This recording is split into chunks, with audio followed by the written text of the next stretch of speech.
One of my favorite burgers I have ever made, it was for a burger competition a few years ago. I call it the Crispy Corleone.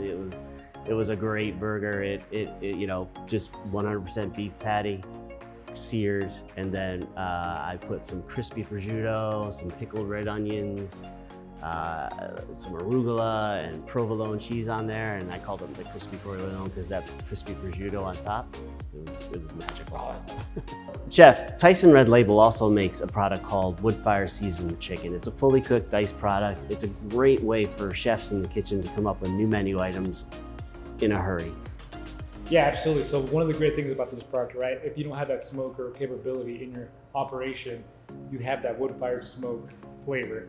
Whether you want to call that on your menu or not, but these flavors combine and bust to a variety of menu ideas you can put on your menus. Yeah, absolutely. One of my favorite dishes I made many years ago was a smoked chicken pasta. Really simple dish. You take that chicken, a little bit of stock, and some vegetables, and you put it in a pasta, and you get that smokiness coming out, and it's just a great simple dish for your menu. I love it. One of the things too that I love to do, of course, is kind of a wrap. So you kind of get that smoky wrap, whether it's green herb flour tortilla or just a regular flour tortilla.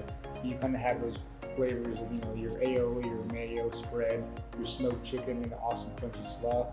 Perfect bite. Yeah, I think smoke is the magic key word there, right? That little bit of smokiness is what makes people feel great about what they're eating. It makes it easy to put in a lot of different recipes. Agreed. And one of those things too, once again, it's really easy to make and also really easy to cook too, as it's fully cooked and prepared, things like that. So